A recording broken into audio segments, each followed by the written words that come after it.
What's up, everyone? It's your host, Ghost, coming to you live with another wonderful video. How's everyone doing today? Sorry. My eye. Oop. All right. So we got a few things we're going to talk about. We're going to get into Rumble standing strong. Recently, Rumble was asked by the UK to basically suspend Russell Brand. We've talked about Russell Brand on the show a couple times.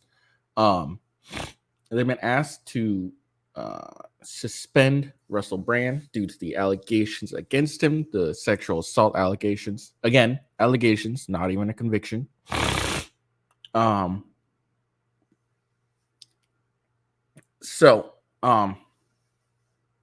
this is the UK government.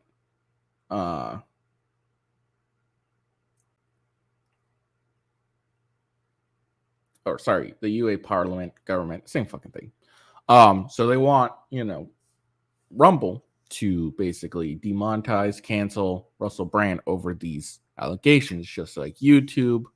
I think TikTok's doing it, etc. And Rumble, shout out to Rumble, standing strong. And we'll get into what they're doing.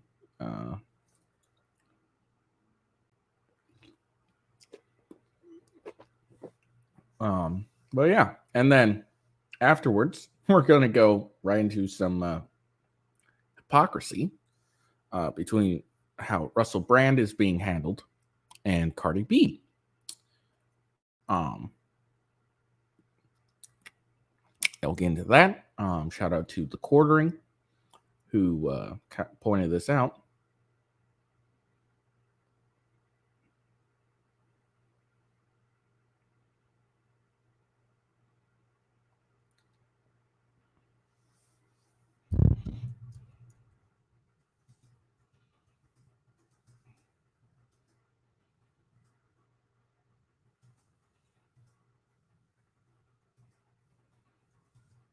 Sorry.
Sorry. But yeah, so we'll get into that. I mean, it's not really an article; it's just something The Quartering brought up. Oh, son of a bitch. And then after that, Pelosi is, after being accused of by Donald Trump of basically being responsible for January 6th, the former Capitol Police chief has testified that he is on January 6th he interacted with Pelosi. Pelosi said they never spoke, but the Capitol Police chief says he has receipts. So we'll get into that article. I don't know if it ends up confirming what Donald Trump says or if it's just something entirely different, but it's kind of a, not a catch-22, but it's kind of, let's see what it says situation, because I'm interested what he has to say about I had 3 calls. Now, was this what Donald Trump was saying, where she denied having troops come in early or not? So we'll see. And then a former prime minister of New Zealand doesn't like free speech and calls it a weapon of war. and that censorship is necessary to protect free speech. All right, so we'll watch her do her stupid. Oh, I mean, very intelligent, very very smart speech. We'll get into that. And then finally, Hunter Biden's ex-wife is airing the dirty laundry of the Biden family, and we'll come see what she has to say.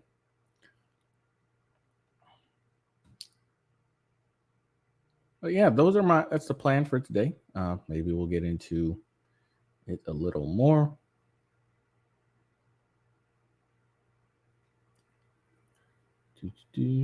All right, so let's get into the topic at hand.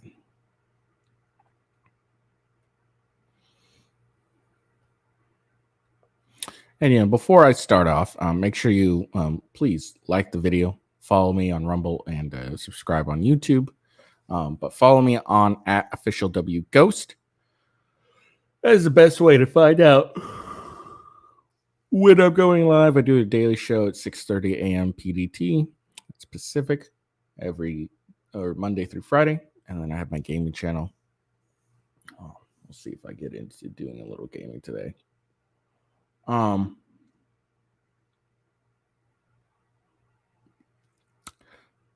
was going to say something else. Yeah. And then follow me on Rumble and YouTube with Ghost. And then my gaming channel, Gaming with Ghost, on Rumble and Kick. All right. So let's get into the topic. Dear Chris, and this is from the UK government. So that's Chief Pulaski, Chief Executive Officer, CEO of Rumble, by email, September 20th, 2023. This is from the Parliament, Culture, Media, and Sport Committee. Dear Chris, I'm writing concerning the serious allegations regarding Russell Brand. Again, these are allegations, not a conviction. In the context of his being a content provider on Rumble with more than 1.4 million followers.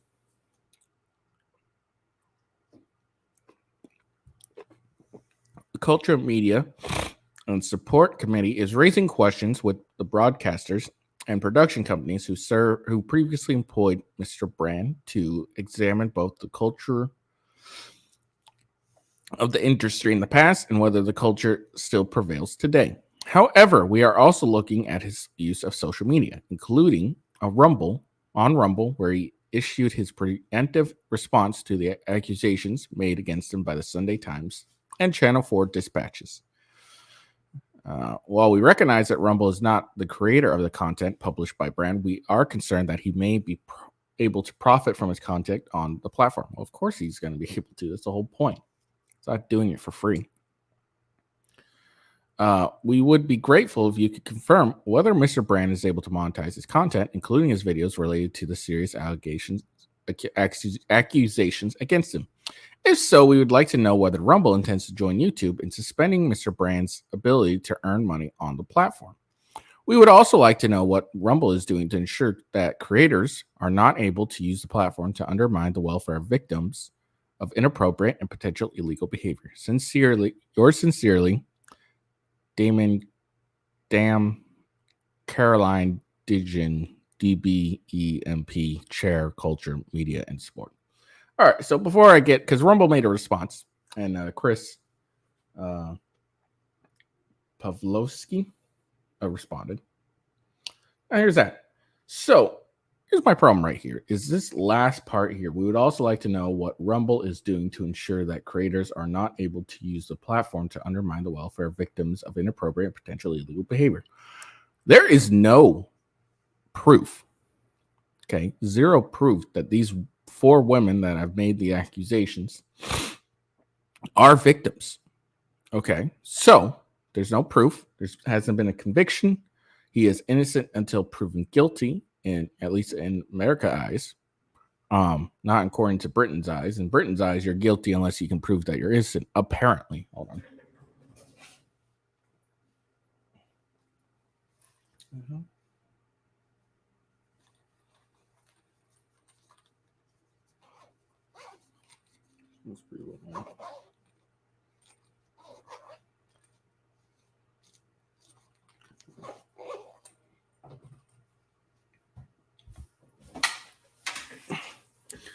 Sorry, it's cold in my basement here.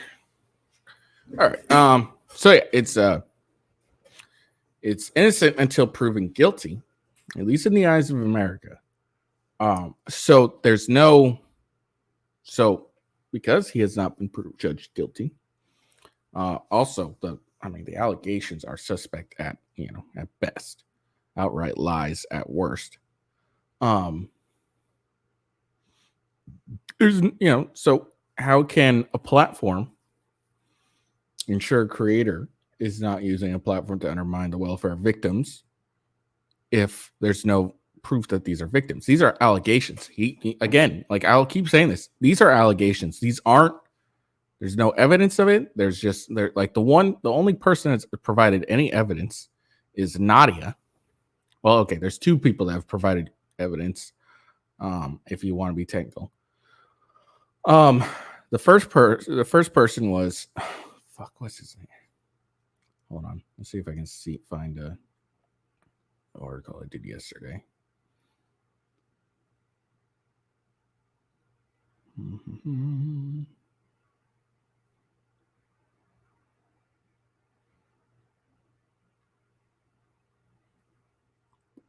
Hold on, just real quick.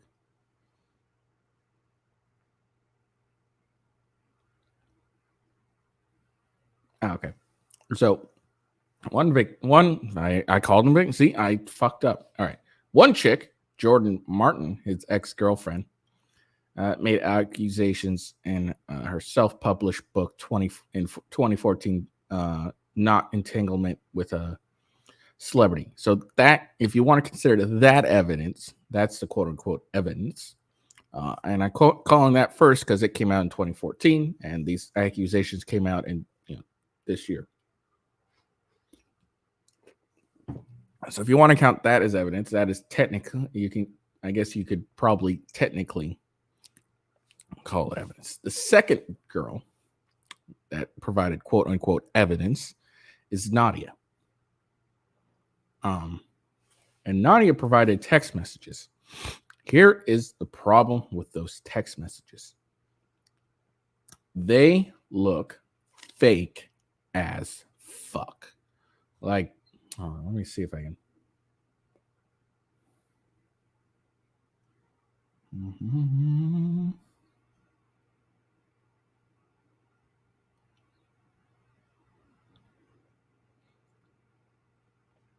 Let's see if I can bring it up.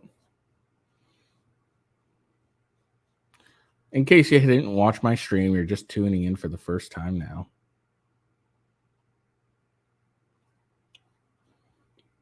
Okay.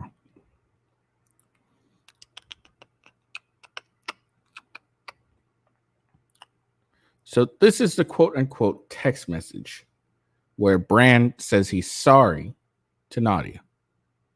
Okay, the quote unquote text messages. Now here is the problem. I pointed this out before. Here's the timestamp here, timestamp here. Now here's the text messages. Now it's all looks normal, and then you get to say when a girl says no, it blank, it means, and then all of a sudden start from means, it looks a completely different from the other text. I mean, just look at it. It's the font looks bigger, slightly like fatter. I guess is the most appropriate tone I can or word I can use. It looks fatter. It looks slightly blurry, but it's a clear deviation from the original text. Why is that? I assume this is an iPhone. I don't have iPhones, but I don't think this is a common thing where all of a sudden after you get like halfway through a message, it just changes its font. I don't think that's something that happens. I don't know. I might be wrong. And then here's the I'm sorry text. Now this looks normal, but here's the difference. Timestamp, timestamp. So timestamp, timestamp, no timestamp, timestamp. Okay. Now, again, that could have been very could have been due to the fact he responded immediately.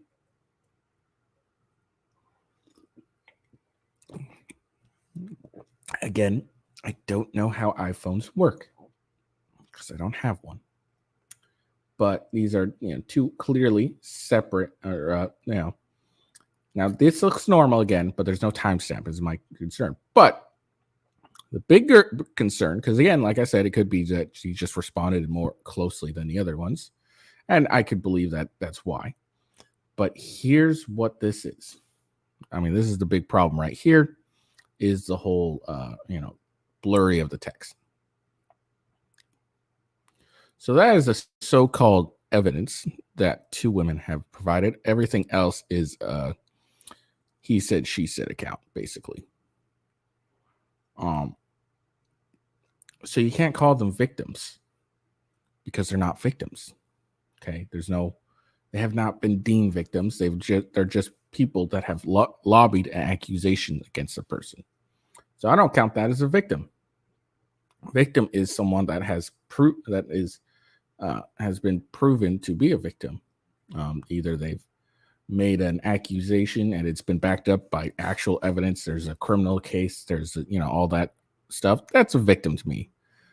A couple chicks that come out 10 years after the incident, and that's the earliest. That's Nadia. That's the earliest of the accusations. I make some accusations saying he did this to me. It's not a victim to me. All right. Sorry, I'm gonna follow Rumble. All right, so that's his response, or that's the initial email. Let's get to his response. So all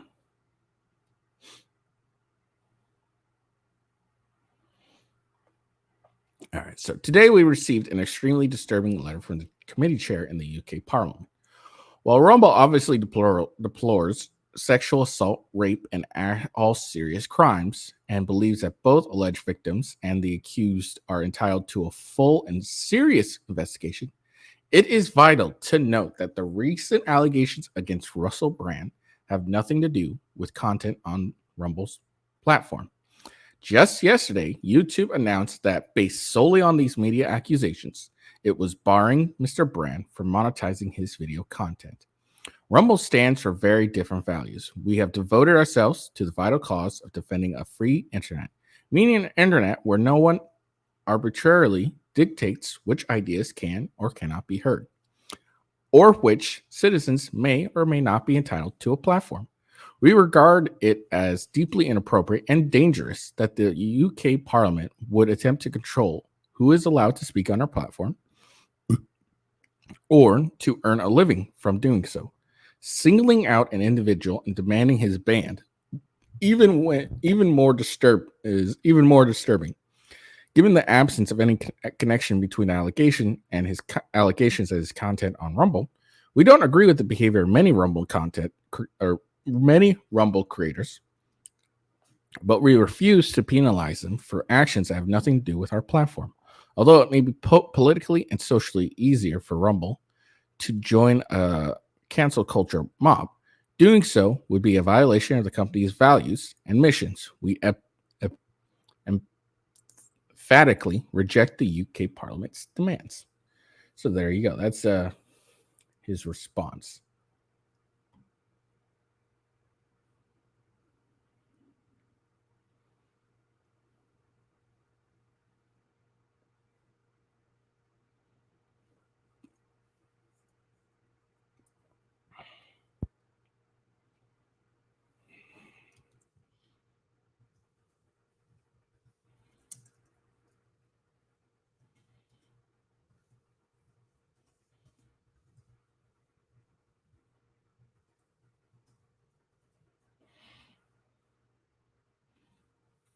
So there we go. That's his response.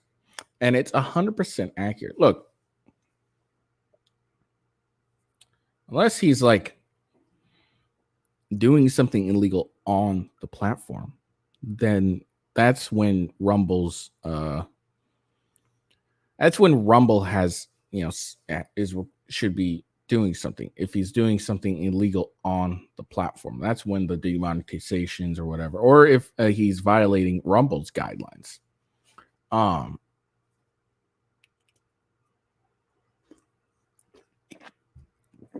And this is, a very good response. I mean, Rumble obviously deplored sexual assault, rape, and all serious crimes, and believes both alleged victims and the accused are entitled to a full and serious investigation.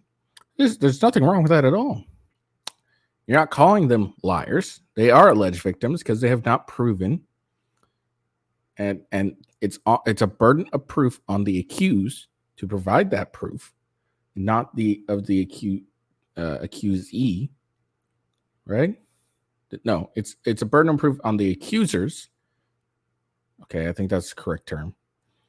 To provide it's a burden of proof on the accusers to provide evidence that backs up their claims, and the accusee is not required to disprove their allegations. That's the difference, Those are the requirements for when it comes to crimes and such. And yeah, YouTube demonetized Russell Brand based on these media accusations. Now, what if it comes out, as it has several times in the past, that these women are lying? What if it comes out like that, in a couple months or maybe a year or so? Is YouTube going to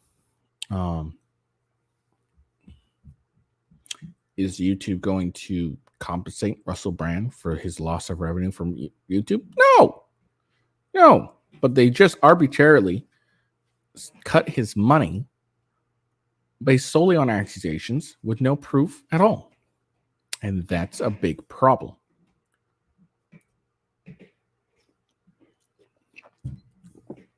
Now, YouTube is its own separate place. It can do whatever the hell it wants when it feels like it. And there's not much you can do about it. There's really I don't think there's really any legal course to fight someone who's been demonetized, for fight against, I don't know. I don't think there's any legal recourse for Russell Brand here when it comes to YouTube. But the fact that YouTube is willing to demonetize someone based on media accusations and nothing more, again, accusations, it says a lot about the company's stance. And it is still in that era of #MeToo, where, we believe all women. These women haven't really provided much evidence. As I said, the two of them had, one has a better stance on evidence just because, she wrote a book. Russell Brand didn't really defend himself against it, but, that could have been a tactical decision. And I'm not saying that her evidence is good. I haven't read the book, so I have no fucking idea. But I'm not saying her evidence is good, but she has more of a potential to say that she's provided evidence. And Nadia has, her evidence is something that's been clearly doctored and edited. So she's on shaky grounds too. So, I mean, this just kind of shows the difference between Rumble and YouTube. And you should all be aware. This is why everyone should be, heading over to YouTube to follow their favorite creators when they're on them. Steven Crowder, Fresh and Fit, Andrew Tate, etc. If you have a creator that you like, and not only do they stream on YouTube, but they also do Rumble, go and give them a follow on Rumble. Build Rumble up. It's the last bastion of freedom on the internet at this point.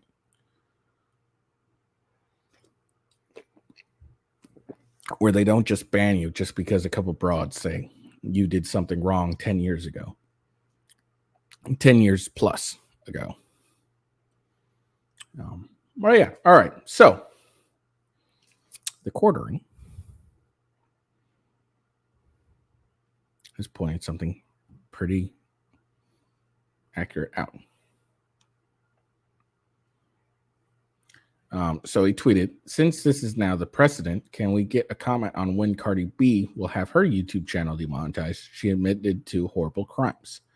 I did what I had to do to survive. Cardi B confirms she drugged and robbed men during her stripper days after old video resurfaced. And this was a report in March 26, 2019. So there you go. So, just want to show the hypocrisy there. So, Cardi B admits, she admits she's not defending that. No, I didn't do this. It's a lie. She's not defending that at all. But she admits that she goes and drugs guys and then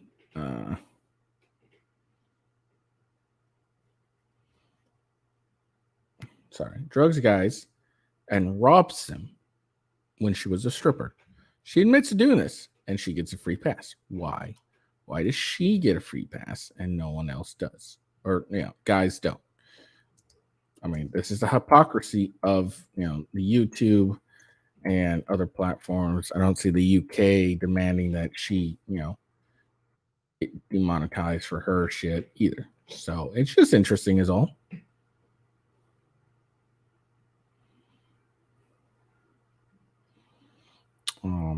I remember when that story came out and like it was just wild. And she laughed. She thought it was hilarious. She's like, "Yeah, I did this. It's fucking great, isn't it?" And she was applauded, told she was brave, etc. And she's like, and it's like she robbed guys, she drugged guys, and then robbed them. And then it's those guys were going to try and have sex with her. Well, I mean, it's not like they were trying to force her. They were like, "Hey, I will pay you to come sleep with me," and she was like, "Yeah, sure." Like that's what is the basic transaction of the thing was. Yeah, sure, I'll do it. But because they wanted to go pay her for sex that she was offering, because of course she was offering it, then all of a sudden it's bad, or it's not bad because they were offering to sleep with her to I don't know, this shit's just ridiculous. But that's the double standards when it comes to men and women. Men always don't get a free pass. Women always get a free pass when their crimes are exposed. No one gives a fuck if a guy has something wrong done to him. But if it's a woman who has something wrong done to her, even if there's no evidence of it, it's immediately decided that she is telling the truth. And that's, that is what it is.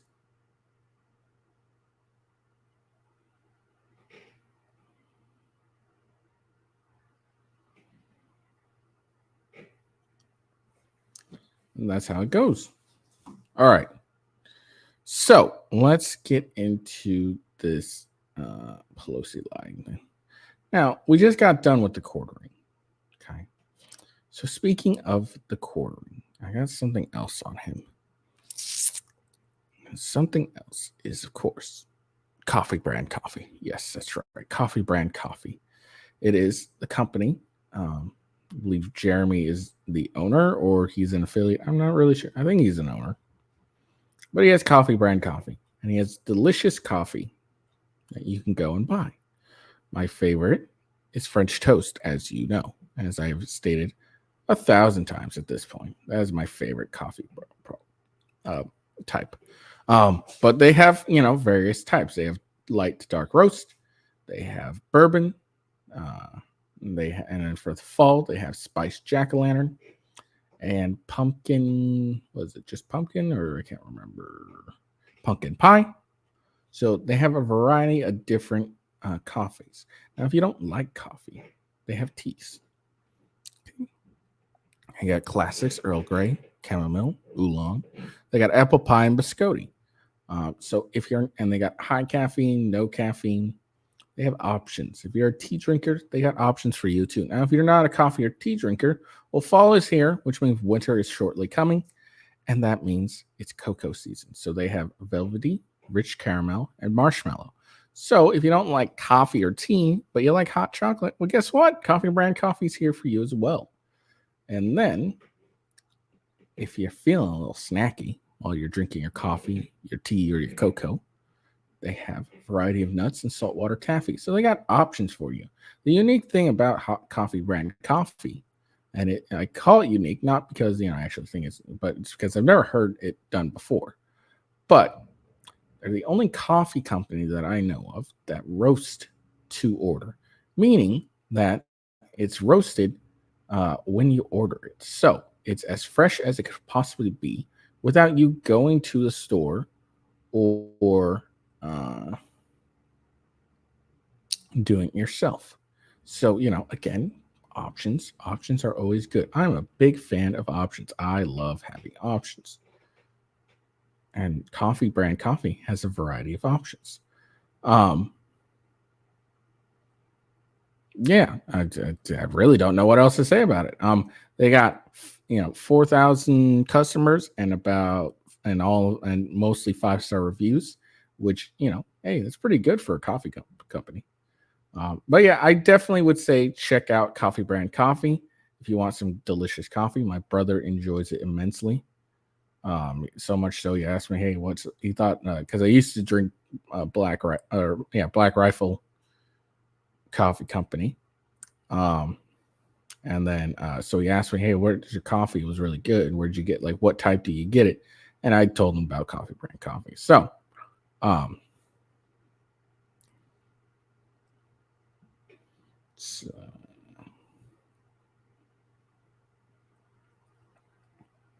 but yeah, so give it a shot.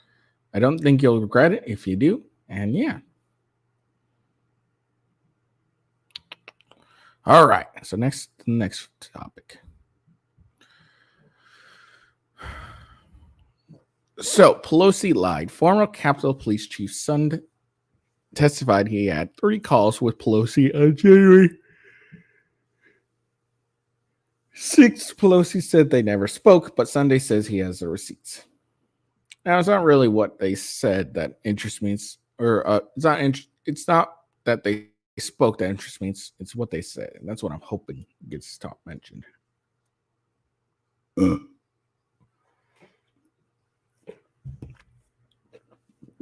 This happened Tuesday. On Tuesday, the administration subcommittee on oversight held a hearing titled Oversight of United States Capitol Security, assessing security failures on January 6, 2021. Representative Barry Loudermilk, that's a terrible last name, poor guy, heads the committee. Former U.S. Capitol Police Chief Stephen A. Sund testified before the committee. Chief Stephen Sund has been outspoken of Nancy Pelosi and her failures to secure the U.S. Capitol that day. It has been widely reported that President Trump asked for the National Guard 3 days in advance of January 6th, but Pelosi turned him down. She refused to call in the National Guard despite numerous warnings of possible violence. Pelosi then refused to turn over information about her culpability in the security breakdown during the January 6th for over a year to congressional investigators. Stephen A. Sund, the Capitol Police Chief of that fateful day, not only confirms her culpability along the rest of the Democratic leadership, Sund reported that Pelosi utilized him as a scapegoat and forced him to step down as police chief. We all know now she was just lying to obfuscate her own responsibility for the attack. The day after January 6th, I disagree that she's responsible for the attack, quote unquote attack. She is responsible for not listening to the advice given and the warnings and ensuring that, to properly defend the Capitol Hill from it. I don't really think responsible for the attack is accurate. The day after January 6th, Nancy Pelosi blamed Chief Sund for the security failures that day. Pelosi insisted she never spoke with Chief Sund the entire day. Back to this. So apparently, Chief Sund has confirmed that she is culpable. Maybe he'll get describe it more in detail later on, but I'm assuming that means that what Donald Trump said was true. That, National Guard 3 days in advance, Pelosi turned down, and she was, saying, no, that's not true. That, President Trump offered no help whatsoever. I'm assuming that's what that means. But on Tuesday, Chief Sund refuted Pelosi. Sund told the subcommittee he spoke with Pelosi 3 times on January 6th while she was running the building with her film crew. Representative Brian Stile, Chief Sutton, in your transcript interview, you mentioned that you met with the House Sergeant at Arms regarding the National Guard prior to January 6th. Is that correct? And who is the House Sergeant at Arms leading up to and on January 6th? That would be Paul Irving, whatever. And Chief Sergeant at Arms is appointed by who? He was appointed at the time by Speaker Pelosi. And in your transcribed interview, you mentioned that when you first brought up the National Guard to the House Sergeant at Arms in the days leading up to January 6th, that Mr. Irving said he, quote, it didn't like the optics, end quote. Is that correct? Oh, that is correct. He referenced being concerned for optics. And for January 6th, and on January 6th, when he went to Mr. Irving to get his approval to call in the guard, Mr. Irving said he would, quote, run it up the chain. Is that correct? Sir, that was a telephone call. I didn't see him in person when I first made the request. The House Sergeant of Arms is considered the most senior security official on the House side. When Mr. Irving said he has to, quote, run it up the chain of command, end quote, what did that mean? I took that to mean his leadership chain. And who it would be his leadership chain? He is functionally the most senior official on the House side, correct? Yes, sir. That was a telephone call.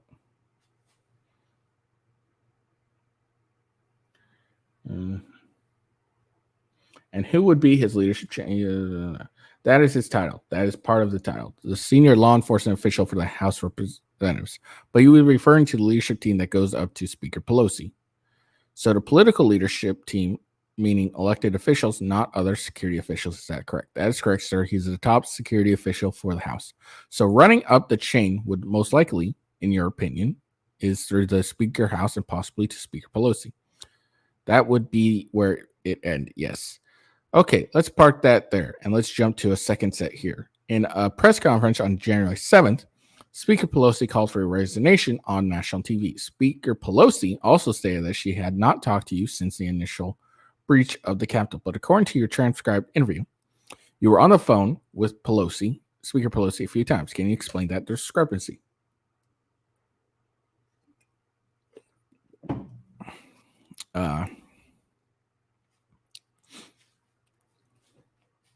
Yeah, that is correct. I spoke to Speaker Pelosi 3 times that evening, and she went on national TV and said I'd never spoken to her. But I spoke to her 3 times. 3 times where the first time was when I went over to brief Vice President Pence at the secure location. I had called House Sergeant at Arms Irving and told him I was going over to brief the Vice President. I was also going over to do a personal assessment of the Capitol. At that point, things were getting under control. Went over there and briefed them on when we can get them back in the chambers, with Ms. Irving being fully aware. He said he wanted to get Speaker Pelosi on the phone. He made a phone call from his cell phone at approximately 5:34, where I first briefed Speaker Pelosi. The second call was when I left that location. I was walking away. I met with Mr. Stinger, and we started walking over to the Senate to go brief the Senate when Jennifer Hemingway, I believe it was Jennifer Hemingway, handed me her cell phone, and it was Emily Barton's cell phone calling her, and it was Speaker Pelosi on the other line. This was my second call with Speaker Pelosi, questioning that the information I'd given Vice President Pence about when we can get back into chambers. I assured her that information was correct. I could get them back in chambers by 7 p.m., and the call ended. That was call number 2. Call number 3 was 6:25 p.m. I was over at the Senate from the secure location. I mean, from where the Senate had been sequestered, and on a cell phone using Robert Karma, whatever cell phone. They dialed leadership, who was over offsite at a secure location. I briefed all leadership of the plans to get them back in chambers.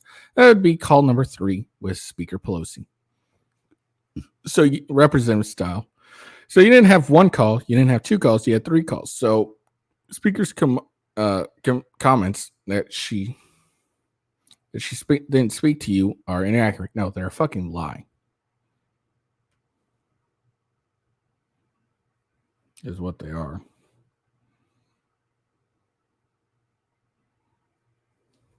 That is correct, sir. Chief Steve Sutton later told the subcommittee he can provide documentation to prove what he's saying is accurate.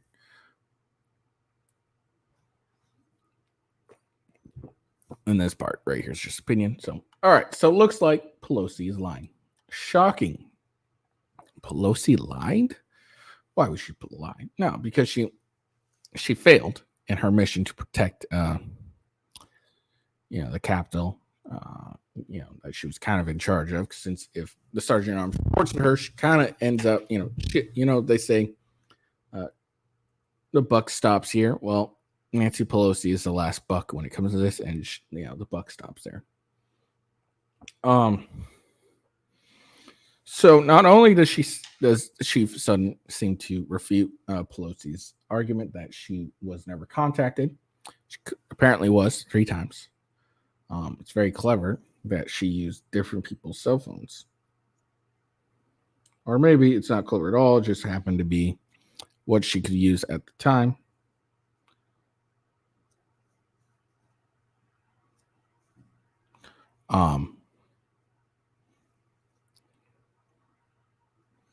But yeah, and then he seems to be saying that Pelosi was responsible for not calling in the troops, which would be accurate to what Donald Trump said. Now, here's what I think is going to happen. Not a damn thing. She's not going to get censored for lying on national TV.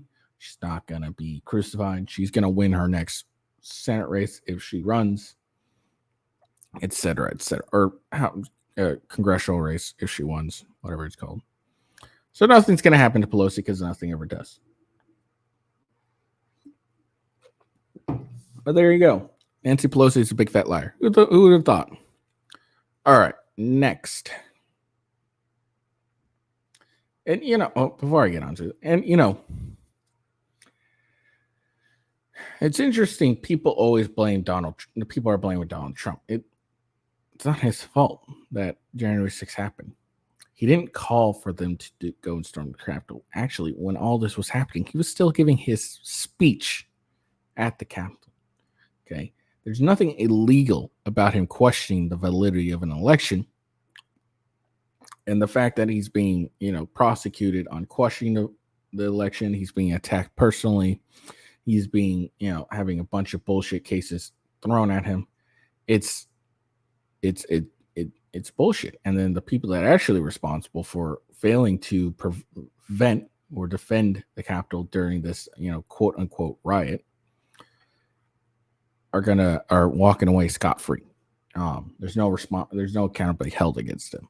And, and also they described January 6th as this horrible event when the Summer of Love was far worse than anything that happened at January 6th.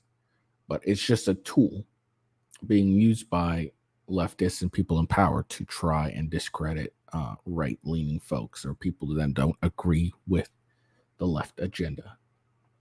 So, we all just need to be wary. We need to realize that January 6th is nothing but a big fat nothing burger. Like there's nothing there because it wasn't an insurgency because they didn't really have weapons. They didn't have a food supply. There was no way they were going to take over the Capitol.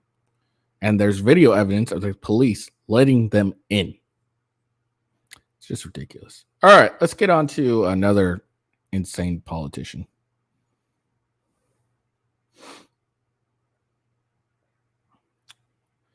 So this is former prime minister, of New Zealand, Jacinda Ardern, who doesn't believe in free speech and believes it's a weapon of war and censorship is necessary to protect free speech. All right, here we go. This week, we launched an initiative alongside companies and nonprofits to help improve research and understanding of how a person's online experiences are curated by automated processes. This will also be important in understanding more about mis- and disinformation online, a challenge that we must, as leaders, address. Sadly, I think it's easy to dismiss this problem as one in the margins. I can certainly understand the desire to leave it to someone else. As leaders, we're rightly concerned that even the most light touch approaches to disinformation could be misinterpreted as being hostile to the values of free speech that we value so highly. But while I cannot tell you today what the answer is to this challenge, I can say with complete certainty that we cannot ignore it. To do so poses an equal threat to the norms we all value. After all, how do you successfully end a war if people are led to believe the reason for its existence is not only legal but noble? How do you tackle climate change if people do not believe it exists? How do you ensure the human rights of others are upheld when they are subjected to hateful and dangerous rhetoric and ideology? The weapons may be different, but the goals of those who perpetuate them is often the same: to cause chaos and reduce the ability of others to defend themselves, to disband communities, to collapse the collective strength of countries who work together. But we have an opportunity here to ensure that these particular weapons of war do not become an established part of warfare. In these times, I'm acutely aware of how easy it is to feel disheartened. We are facing many battles on many fronts, but there is cause for optimism, because for every new weapon we face, there is a new tool to overcome it. For every attempt to push the world into chaos is a collective conviction to bring us back to order. We have the means. We just need the collective will. All right, there we go. So, free speech is a weapon of war. Here's the thing that people need to understand. And here's the problem with all this crap. If we allow the censorship of free speech to occur, it's not going to be very long before the people you don't want are in power again and will use the same laws you use to try and protect themselves or protect yourself from quote unquote hateful speech. They'll use that against you and prevent you from speaking out. Free speech is uncomfortable. It is hard because, people will, say what they want, very little consequences. They can troll, they can attack, etc., etc., etc. They use that for free speech for harmful means. But unless they're called to actions, it is still free speech, and they should be protected. There's nothing that prevents individuals that are being, hated online.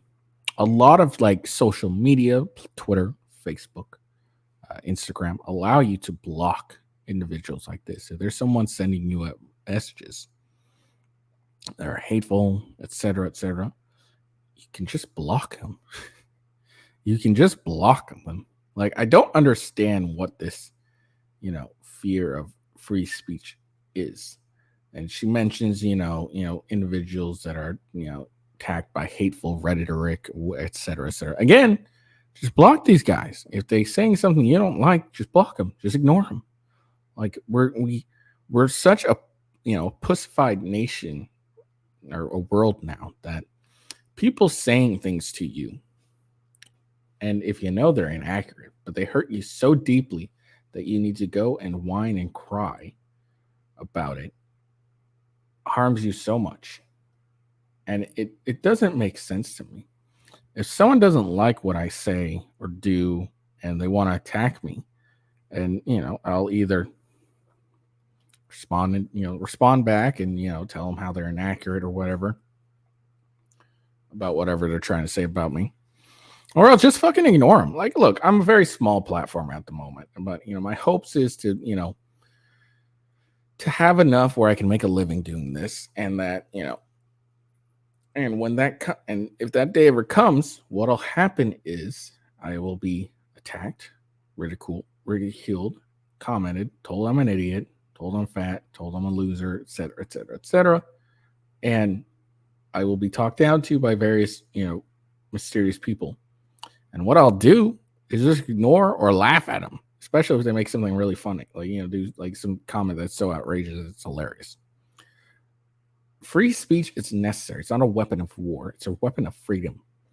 The civil rights movement wouldn't have happened without free speech. Okay.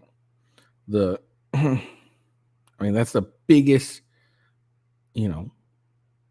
example of when freedom of speech is used to not only create equalism, but to gain rights and et cetera, et cetera.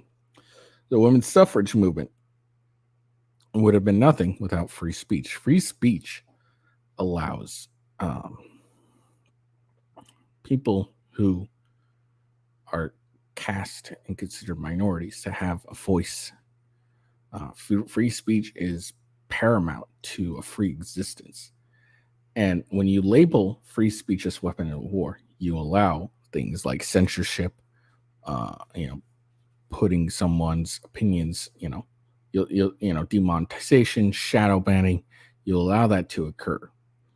And when that happens, when you push down free speech, you end up just hold on.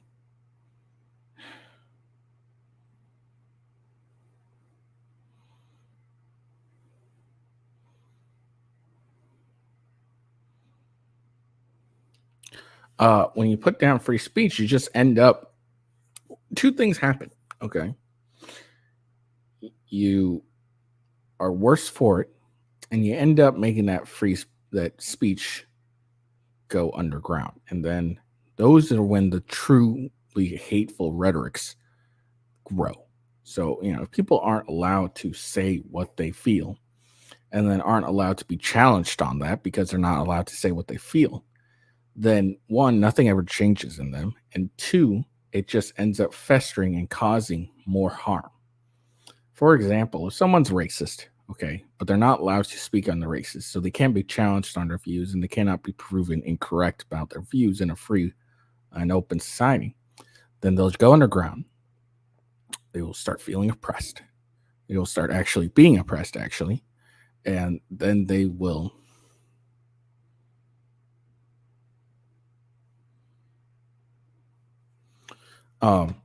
they'll not only start being feeling oppressed, being oppressed, they'll start meeting other people that are equally oppressed, and they'll gain a movement, and then that movement will turn into a group, and that group will be hostile, and it'll lead into something far worse. It is far better to allow someone to say what they think and how they feel and be challenged on that, or at least having the light shown on them so we know who these people are, and we can effectively allow them to speak but ignore what they're saying, because what they're saying is wrong.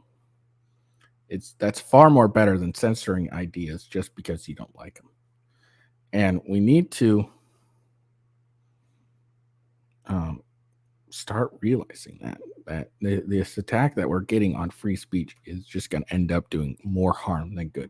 It won't happen it won't happen at first, but it will happen eventually. After removing the actual weapons, firearms, swords, etc., dictators' next step generally is to tamper down actual free speech to prevent, one, criticism of their regime, two, prevent an exchange of ideas that will provide a movement to fight back. So this former prime minister, thankfully she's not a prime minister anymore, is a very dangerous individual and would cause far more tyranny than good ever. So, all right. Last, but simply not least, speaking of bad individuals, the Biden family, Hunter Biden in particular. Hunter Biden's ex-wife dishes out couples' marriage and business dealings. So as we all know, but Hunter Biden is in hot water. He seems to, he's got gun charges. He's being investigated. He seems to have some bad ties. It appears that his father, his father, Joe Biden, has been involved. There's big impeachment going on. So let's see what his ex-wife says. Kathleen Buhill, Hunter Biden's ex-wife, dishes out their marriage in tell-all memoir called If We Break. Biden and Buell were married for 24 years before filing for divorce. And I don't know what's going on with this fucking. This shit's fucking annoying. Okay, well, bear with me while we go through. Hold on.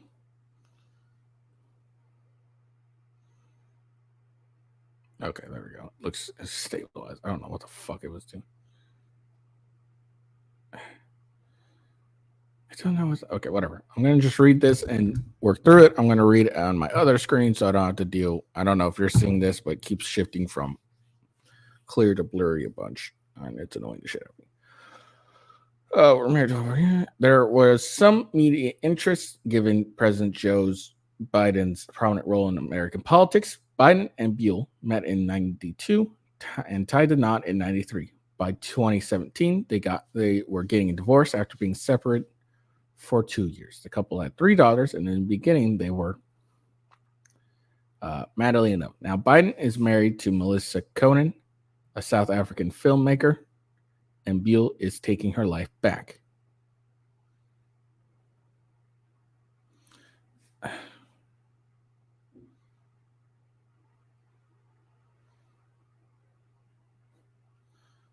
Fucking hell.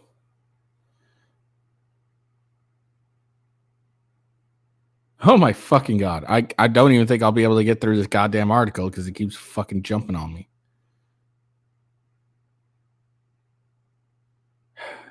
I can't even read this fucking. Okay, fucking hell.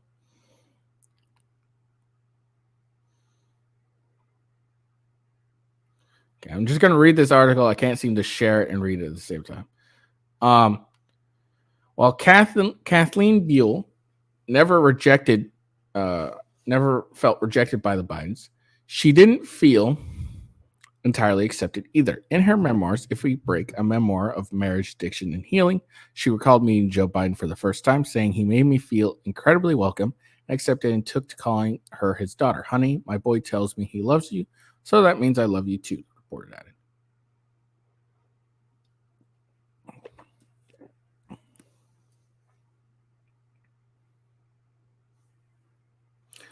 The first time she felt a bit out of place, however, was when she was spending the day with the Biden family after she and Hunter got married. Her husband's aunt, who was taking pictures, called for a snap that featured Biden blood only.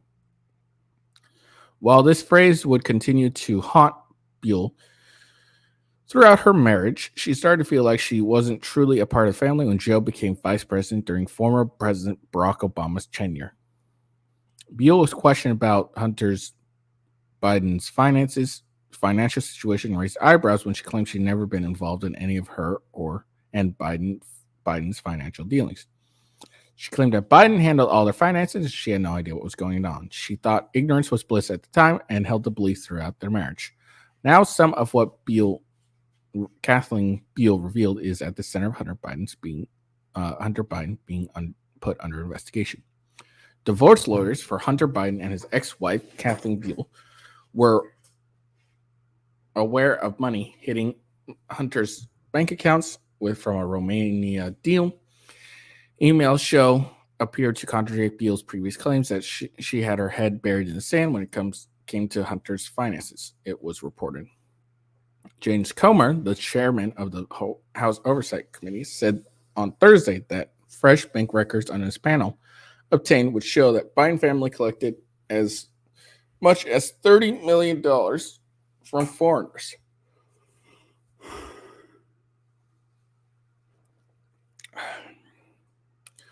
We have more bank records coming in. We're going to exceed 10 million this week, and I think we'll get up to between 20 and 30 million, Comer said when asked about Fox Business host Marie Bartiromo about how much the committee had been able to identify as obtained by the Biden family from overseas. Comer has identified 9 members of the Biden clan, including first son Hunter Biden, Biden's brother James Biden, our president's brothers James Biden, his brother's wife Sarah Biden, the widow of the president's late son Haley Biden, Hunter's current wife, Melissa Cohen Biden, and Hunter's ex-wife, Kathleen Buell, as have allegedly received foreign income. The panel obtained the record from Bank of America, JP Morgan, HSBC, and Cathay Bank after Comer issued subpoenas. We're going to follow the money. We're going to be hard for Joe Biden to explain, he said, of the evidence of influence peddling his committee has uncovered. Comer provided an update late last week about the panel ongoing probes into the president's family and his family regarding alleged influence peddling schemes, saying that GOP investigators have managed to obtain a wealth of new information involving monetary transfers from several more countries. We have bank records that came in this week, and we're going through that we think are going to show more money wire transfers from more countries. Remember, we just disclosed 2 countries thus far, China and Romania, and there are still more Chinese wires that we have yet to present to the American people. There are a lot of wires, mysterious wires from Ukraine and Russia that we are about to expose. So this is just the beginning for the Bidens. All the Department of Justice is doing is standing in our way, he said, adding that despite all obstacles being put up by various federal agencies, including the FBI, we are still producing results every day that show this family, the President of the United States family, has received millions and millions of dollars from our adversaries all over the world. They can't explain why. They can't explain what they did to produce that money. Okay, well, this article was just a big old nothing burger. It barely really talked about her. So, I don't know. I guess I got tricked again. Nothing she said was really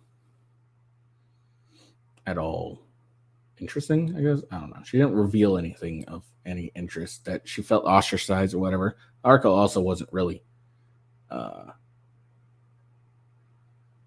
isn't really it just wasn't well written, I guess.